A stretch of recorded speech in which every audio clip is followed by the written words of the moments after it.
Welcome to our deep dive into cybersecurity. We've got a whole bunch of stuff to look at, news articles, security reports, even some academic research. Wow. Sounds like we've got our work cut out for us. Yeah, and it all comes back to one question. Are cyber threats really getting more sophisticated, or does it just feel that way? That's a tough one.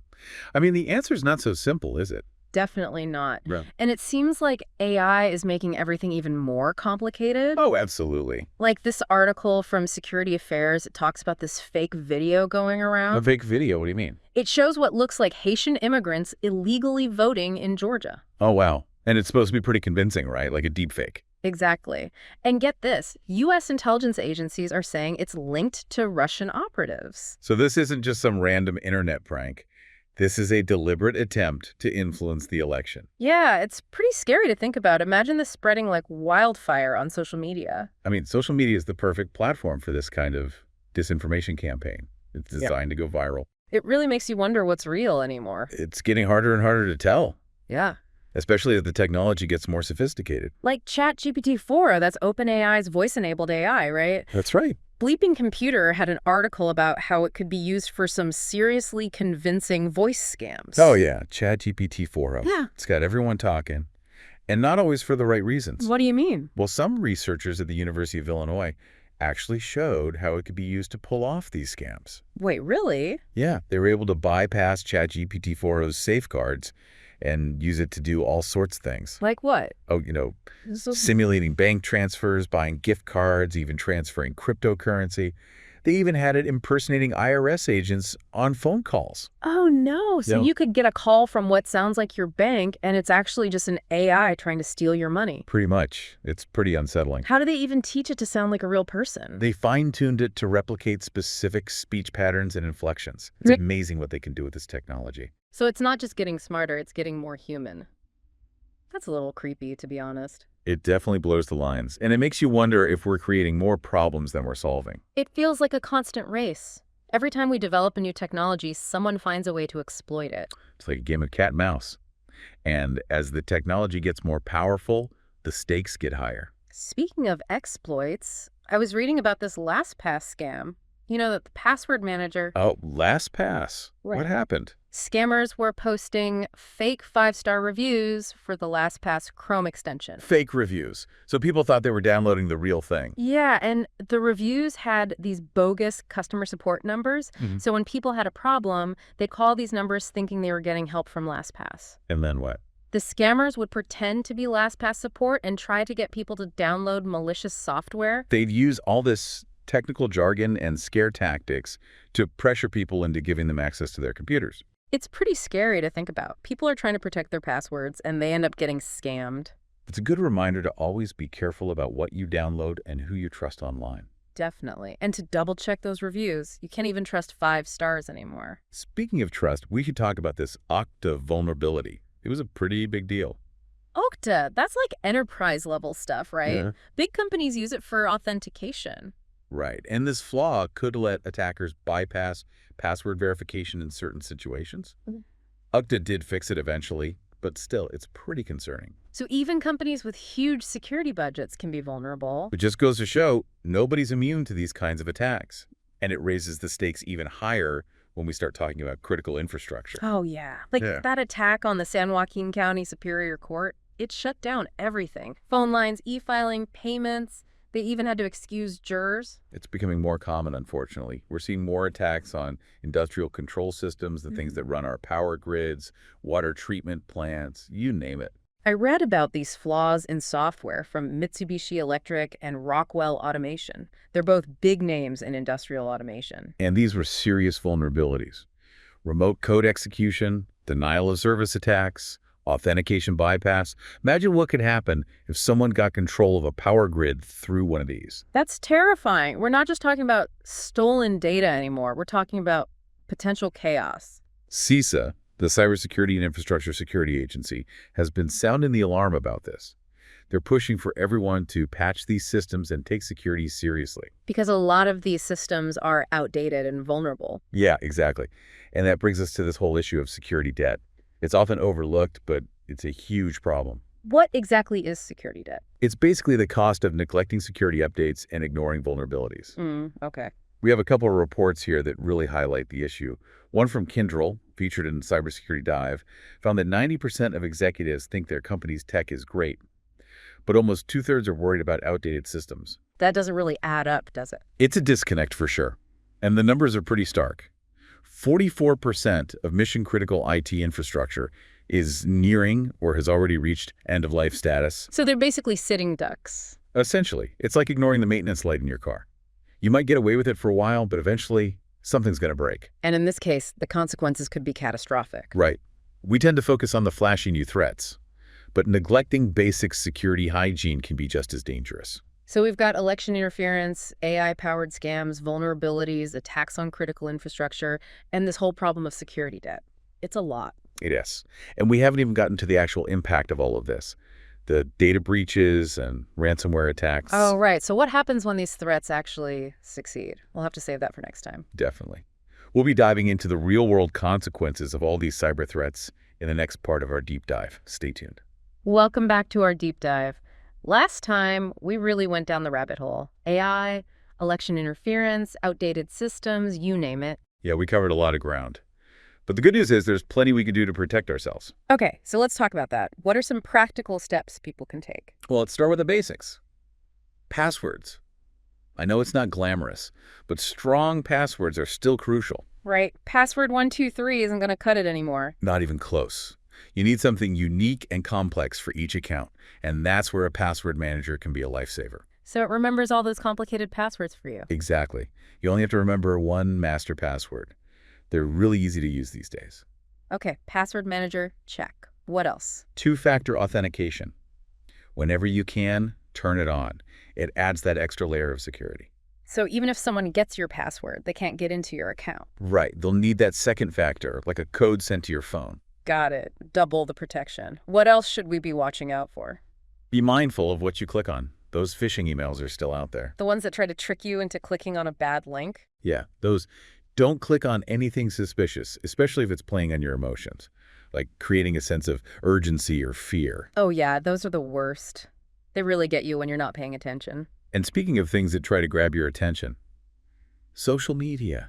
Be careful out there. Lots of scams and fake news floating around. So basically, don't believe everything you see online. And don't share it either, unless you're sure it's legit. Double check everything. And while you're at it, make sure your software is up to date. Oh yeah, those security updates, they can be a pain. I know, but they're important. They often fix vulnerabilities that attackers are trying to exploit. Better safe than sorry, right? Any other tips? One more. Back up your important data, just in case something happens. Okay, good advice. So that's for individuals, but what about organizations? What can they do to protect themselves? Well, they need to treat cybersecurity as a top priority. It's not just an IT issue. It's a business issue. So no more sweeping it under the rug. Exactly. They need a multi-layered approach to security. And it starts with the basics, just like for individuals. Strong passwords, two-factor authentication, regular security updates. Right, so those fundamentals apply across the board. Absolutely. But organizations need to go further. They need to do regular vulnerability assessments and penetration testing. Wait, penetration testing, what's that? It's basically hiring ethical hackers to try to break into their systems. Wow, so they find the weaknesses before the bad guys do. Exactly. It's all about being proactive. They also need strong network security measures, like firewalls and intrusion detection systems. So it's like building a fortress around their data. A good analogy. And they need a solid incident response plan.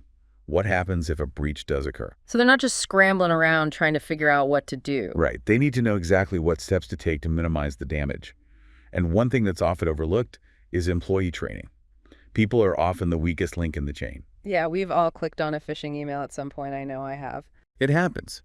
But with the right training, organizations can significantly reduce the risk of human error. Makes sense.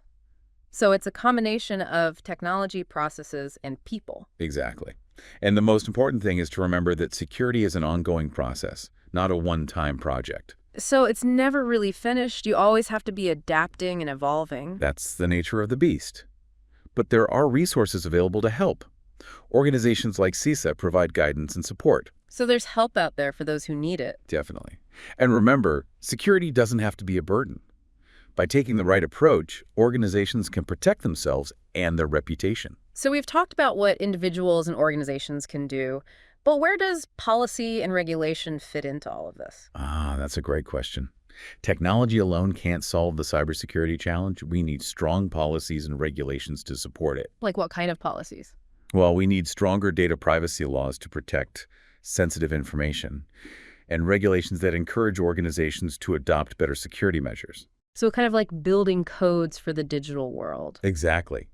We need to make sure everyone is building secure systems, not flimsy ones that are easy to break into. And what about international cooperation? Cybercrime doesn't stop at borders, right? Absolutely. We need a coordinated global effort to combat cybercrime.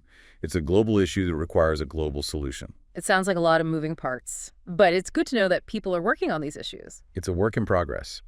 But even with all the technology and policies in the world, we still have to contend with the human element. Right. Back to those pesky humans, always messing things up. Well, human error is a factor in many attacks.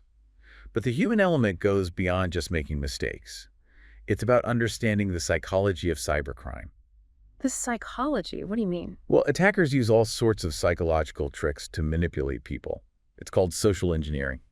Social engineering. I've heard that term before, but I'm not sure I really understand it. Well, that's what we'll be exploring in part 3 of our deep dive. We'll be delving into the world of social engineering and the psychology of persuasion. Stay tuned. Welcome back to our cybersecurity deep dive. We've covered a ton of ground in this series. AI, critical infrastructure, outdated systems, you name it. It's been quite a journey, hasn't it? But I think we've saved the most interesting for last. Oh, and what's that? The human element. Yes, the unpredictable wild card. Exactly. Because even with all the technology and security measures we have in place, humans are often the weakest link. So we're talking about social engineering, right? That's where attackers use psychology and deception to trick people. Exactly. Think of it as a con game played out in the digital world. I've definitely fallen for those phishing emails before. You know, the ones that look like they're from your bank. Oh, phishing is a classic, and attackers are getting more and more sophisticated with their techniques. So how do they work? What kind of tricks do they use? Well, they often try to create a sense of urgency, like your account has been compromised and you need to act now. Oh, yeah, those always get me. I start panicking and click without thinking. Exactly. They play on your emotions, your fear of losing something important. So what's the best way to avoid falling for these scams? Be skeptical. Don't click on any links or open attachments from senders you don't recognize. And if something seems too good to be true, it probably is. Good advice. It's like that old saying, if it seems too good to be true, it probably is. Exactly. And always double check the sender's email address. Make sure it's really from who it claims to be. So what about those phone calls where someone pretends to be from tech support? That's another common tactic called pretexting. They create a false scenario to gain your trust. Like saying there's a problem with your computer and they need remote access to fix it. Precisely. And once they have access, they can steal your data or install malware. That's scary. So if someone calls me out of the blue asking for access to my computer, I should just hang up. Unless you're expecting the call, it's better to err on the side of caution. You can always call the company back directly using their official number to verify. Okay, so be wary of unexpected calls. What else should we watch out for? Well, there's baiting, where attackers use fake websites or social media posts to lure you in. Like those ads for free downloads or contest prizes? Exactly. They know people are always looking for a good deal, so they prey on that desire. And once you click, they can infect your device with malware. Right. And then there's quid pro quo. It means something for something. So what does that look like in the context of social engineering? The attacker might offer you a service or help in exchange for information or access. So they might offer free IT support or a discount on something? Exactly. But then they'll ask for your login credentials or remote access to your computer. Wow. It's amazing how manipulative these attackers can be. They're very good at what they do. But the good news is that awareness is our best defense. So the more we know about these tactics, the better equipped we are to spot them. Exactly. And it's not just about being aware of the tactics. It's about developing a security mindset. What do you mean by that? It's about being constantly vigilant, questioning assumptions, and not taking anything at face value. So basically, don't be naive. Trust but verify. Exactly. And remember, cybersecurity is a shared responsibility.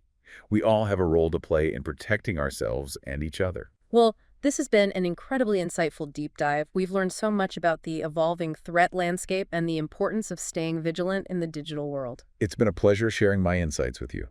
And remember, knowledge is power. Stay informed, stay alert, and stay safe out there. Thanks for joining us on this deep dive. We'll see you next time for another exploration into the fascinating world of cybersecurity.